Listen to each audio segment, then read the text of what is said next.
ఓయ్ నువ్వేంటి ఇక్కడ? అంటే సడన్ గా వచ్చావు కదా, ఇంట్లో మా అమ్మా నాన్న కూడా లేరు. నాకు ఇప్పుడు ఏం చేయాలి అర్థం కావట్లేదు. అయితే నన్ను లోపలికి రమ్మను. లోపల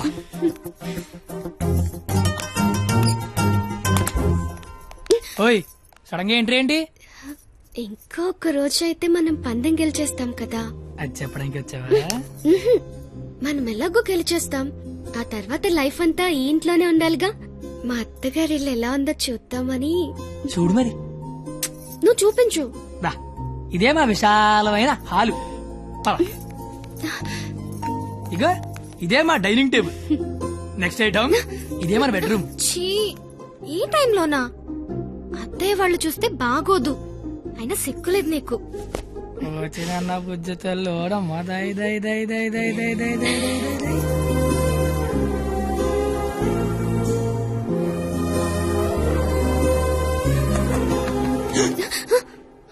అయ్యో బాబు మీ నాన్న వస్తాడు. చూస్తే పెంట పెంట పెట్టేస్తాడు. టేబుల్ కింద అమ్మ దొరికిపోతాం. బాత్రూమ్ దాకు. మా నాన్న అక్కడికి వెళ్తాడు. బెడ్రూమ్ దాకు. కొత్త ఐడియాలు రావా నీకు? ఇది మీ ఇల్లు కాబట్టి నేను దాక్కోవాలి, నువ్వు డోర్ తీయాలా? అదేం కుదరదు. నువ్వు వెళ్ళి దాక్కో, నేను వెళ్ళి డోర్ తీస్తా. బాబు చెప్పింది.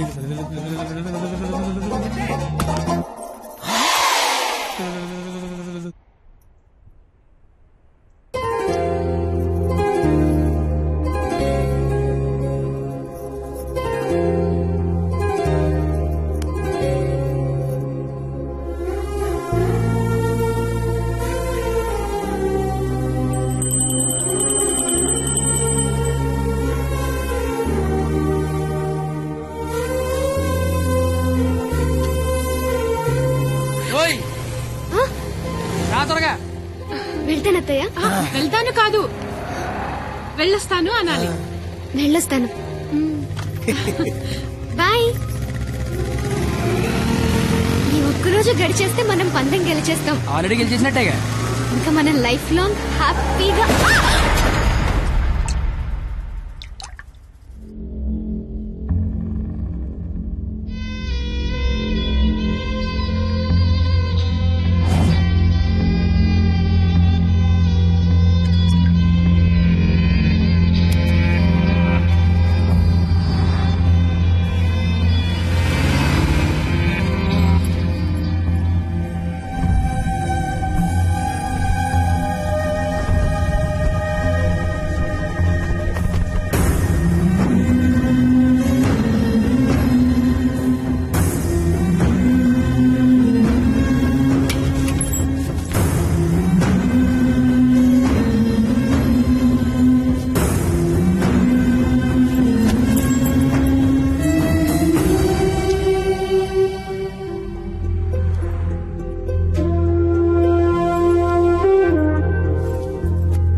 నీకేం కాదు, నేనున్నాగా.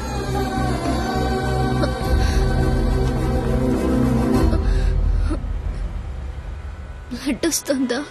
రక్తం రావడం తెలియట్లేదు, కానీ కన్నీళ్లు రావడం తెలుస్తోంది. కత్తి అని త్వరగా పోనిమ్మనరా. దేవుడు మళ్ళీ లైఫ్ అంటూ ఇస్తే త్వరగా కలిసే కత్తి. ఇలాగే యాక్సిడెంట్ అయిపోతే నువ్వేం మాట్లాడక దండం పెడతానే. అత్తయ్య గారికి వెళ్ళొస్తానని చెప్పాను, మళ్ళీ వెళ్ళకపోతే ఫీల్ అవుతారేమో. సైలెంట్ గా ఉండవే ప్లీజ్. నాకు అసలు ఏం చేయాలి అర్థం కావట్లేదు. నేనేం చేయలేని రోజు ముద్దివ్వు, ఏదైనా చేసే ధైర్యం వస్తుందన్నావు. ధైర్యం కావాలా? ఏమొద్దు, నువ్వు మాట్లాడు. ఓని ధైర్యం నాకివ్వు.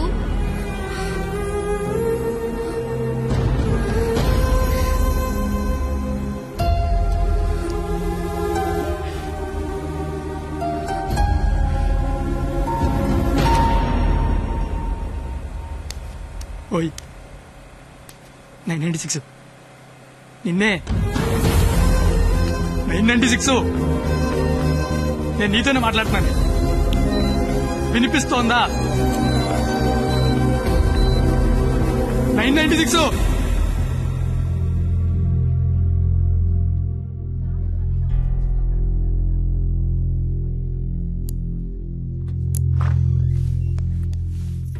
సార్ తను బానే ఉంది కదా?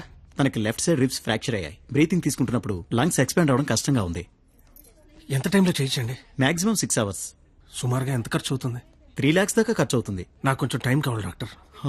ఓకే, డబ్బు అరేంజ్ చేసుకోవాలి కదా. కానీ గంటకి తన కండిషన్ చాలా క్రిటికల్ అవుతుంది. ఈ 6 hours కూడా గ్యారంటీగా తను బతుకుతుందని చెప్పలేము.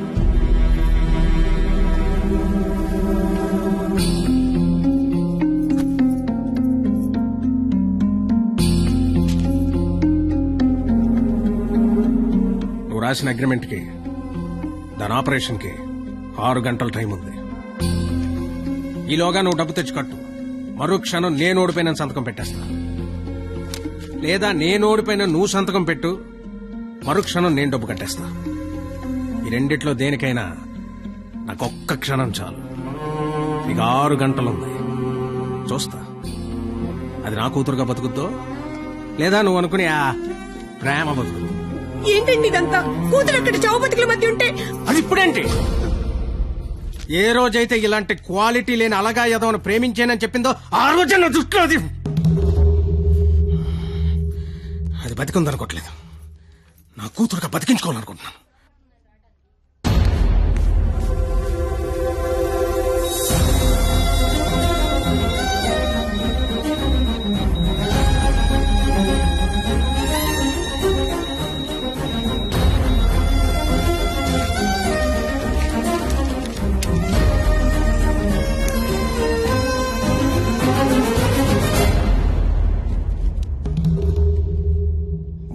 లక్షలనేసరికి కనీసం ప్రయత్నం చేయకుండా ఎలా సంతకం పెట్టేస్తున్నాడు చూడు.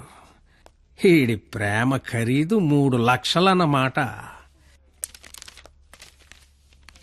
నేనేం చేయలేనని నీకు తెలుసు. ఉన్నవే 6 గంటలు. ఇప్పుడు నేను డబ్బు కోసం పరిగెడితే మా నాన్న ఇల్లు అమ్మేసి మా ఫ్రెండ్ ఆటో అమ్మేసి ఇస్తారు. అవి నేను సంపాదించను కావు.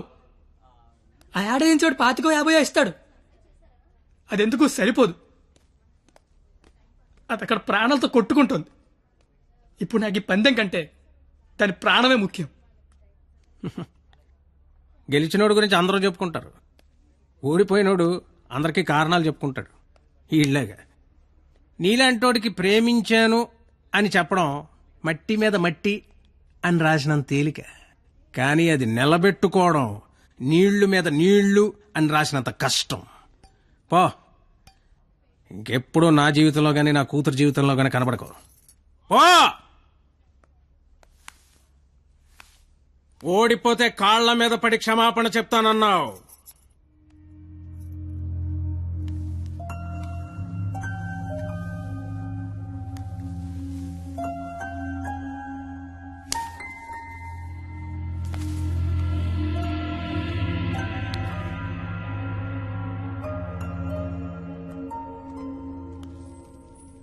వెళ్ళకే వదిలెళ్ళకే నా ప్రాణమా నడిరేలో ముంచకే నన్ను ముంచకే ఓ మౌనమా కన్నీటిలో.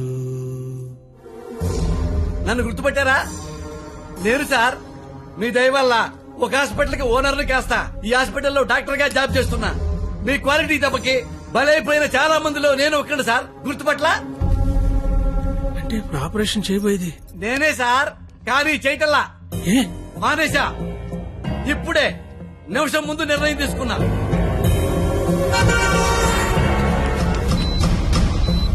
మీకు తెలుసుగా సార్, నేను పెద్ద మెంటల్ లాయల్ని. చేసే పనిలో క్వాలిటీ ఉంటల్లా. ఆపరేషన్ థియేటర్ లో పొట్టకోసి అందులో చేతులు పెట్టడం, మళ్లీ వేరే పొట్టకోసి అవే చేతులే అందులో పెట్టడం చీ చీ చీ చీ గెలిసిగా ఉంటుంది సార్. క్వాలిటీ ఉంటల్లా, అందుకే మానేశా. నువ్వు కాకపోతే వేరే హాస్పిటల్ షిఫ్ట్ చేస్తా. 100 మంది డాక్టర్లు ఉన్నారు సిటీలో. డాక్టర్, పేషెంట్ కండిషన్ చాలా సీరియస్ గా ఉంది. 5 నిమిషాల్లో ఆపరేషన్ స్టార్ట్ చేయకపోతే చాలా కష్టం.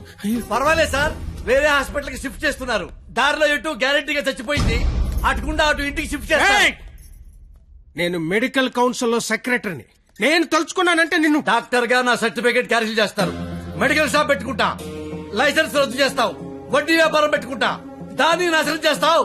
లెదర్ బిజినెస్ పెట్టుకుంటా, ఏం చేస్తావు?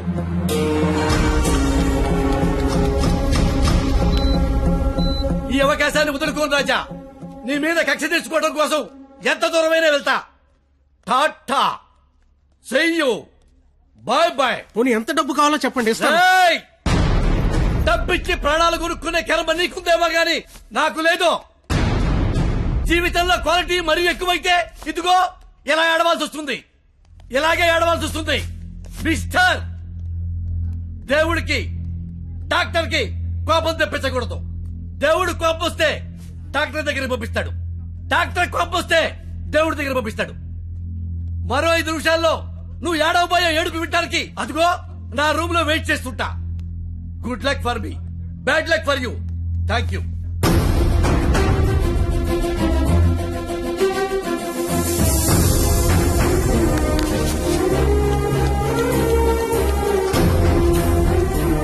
ఇప్పుడు ఆపరేషన్ ఆఫీసర్ కదా, దాని గురించి మాట్లాడాలి. నాకేం సంబంధం? మీకే సంబంధం. 2 నిమిషాలు నాతో మాట్లాడితే 3 నిమిషం పరిగెత్తుకెళ్ళి ఆపరేషన్ చేస్తారు. నేనెందుకు చేస్తాను రాజా? నో, ఆపరేషన్ నేనే చేస్తా. అమ్మా, ఈ అవకాశాన్ని నేను వదులుకోను. సార్, సారీ సార్, ఈ విషయం తెలియక నేను ఆపరేషన్ చేయనని చెప్పాను సార్. ఏ విషయం? అంత బాబు చెప్పాడులే సార్ నాకు. ఏం చెప్పాడు? ఉడుకోండి సార్. సిస్టర్, ఇదిగో నా ATM కార్డు తీసుకొని డబ్బులు రాజాయి. కింద బిల్లు మొత్తం కట్టాయి. ఇంజక్షన్ ఖర్చు కూడా వీళ్ళు ఇవ్వడానికి వీల్లేదు. వెళ్ళు. Okay sir. బాబు బయలుదేరమంటావా? చచ్చిపోయే లోన్ వెళ్ళండి సార్. ఏం కాదు నాన్న, షేకండి నాన్న. అవయవదానం చేశాను సరే, పాపను బతికించుకుంటాను. పాపే నా ప్రాణం. రే, నువ్వేంట్రా అక్కడ? ఏం చెప్పావు వాడికి? ఆపరేషన్ చేయను అన్నాడు కదా, ఇప్పుడు చేస్తానంటున్నాడు. ఏం చెప్పారు వాడికి? అసలు నీ ప్రాబ్లం ఏంటి చెప్పు. నీ ప్రాబ్లం ఏంటి? నువ్వు చేయలేకపోయావు, నేను చేస్తానా కదా. ఇప్పుడు ఆపరేషన్ చేయడం ఇంపార్టెంట్, ఎందుకు చేస్తాడో ఇంపార్టెంటా? నిజంగా నాకు అర్థం కావట్లేదు. నీ ప్రాబ్లం ఏంటి చెప్పు. నీకు నేను నచ్చలేదు. నువ్వు నన్ను చేసుకోవాలనుకుంటే నేను నీకు నచ్చాలి. నీ కూతురు నన్ను చేసుకోవాలనుకుంటే నీకు నచ్చాల్సిన అవసరం లేదు. సరే, ఒక ఆడపిల్ల తండ్రిగా నేను నీకు నచ్చలేదు. ఎందుకంటే నువ్వు చూసినోడికి చదువు ఉంది, ఉద్యోగం ఉంది. నాకు చదువు లేదు, ఉద్యోగం లేదు. కానీ నీ కూతురు కాడంటే ఇష్టం లేదు. నీకు ఇష్టం లేదు, నేను ఒక 4 రోజులు మీ ఇంట్లో ఉంటేనే భరించలేకపోయావు. నీ కూతురు దానికి ఇష్టం లేని వాడితో జీవితాంతం ఒకే ఇంట్లో ఉండాలి, ఒకే మంచం మీద పడుకోవాలి, కాపురం చేయాలి. అర్థమవుతుందా నీకు? నాకు విషయం చెప్పు. నీలా నీ ఫ్యామిలీని 4 రోజులు పోషించమన్నావు.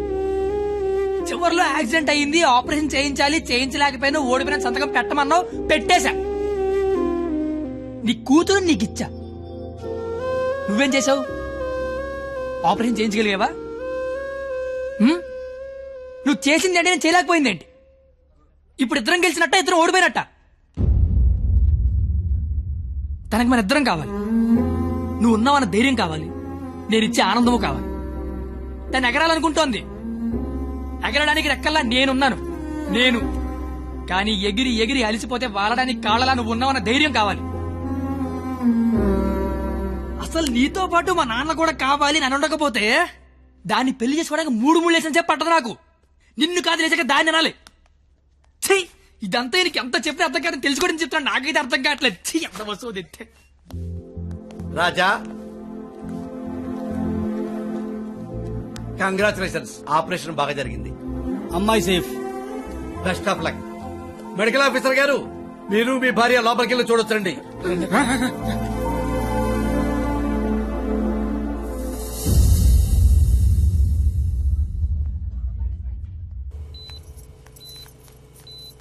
అమ్మ పండిత, ఏసీ ఆఫ్ చేయమ్మా, చల్లగాలి వస్తుంది.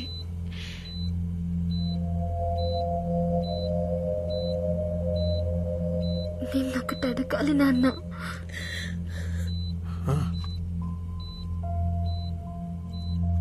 ఇన్నేళ్ల నుంచి నీకు కరెక్ట్ కూతురునని ప్రతి క్షణం ప్రూవ్ చేస్తూనే ఉన్నాను నాన్న.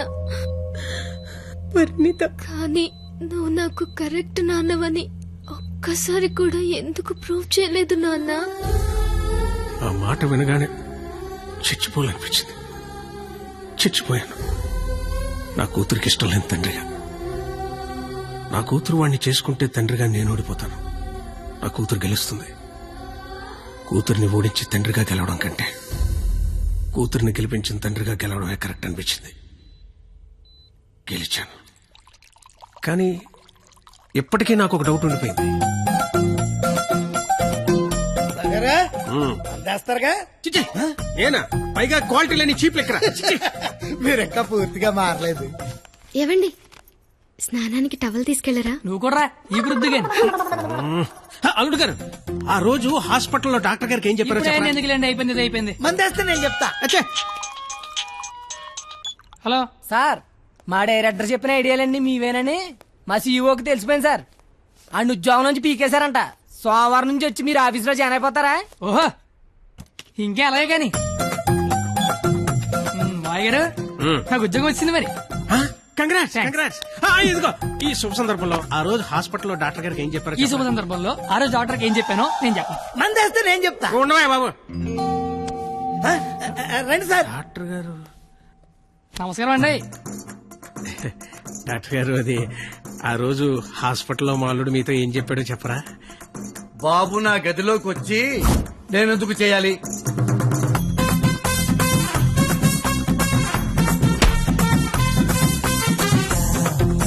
ఇన్నాళ్ళ నుంచి వాడిని ఎలా ఏడిపిస్తున్నానో చూసారుగా. ఇప్పుడు మీరు ఆపరేషన్ చేయలేదనుకోండి, వాడి కూతురు చచ్చిపోద్ది.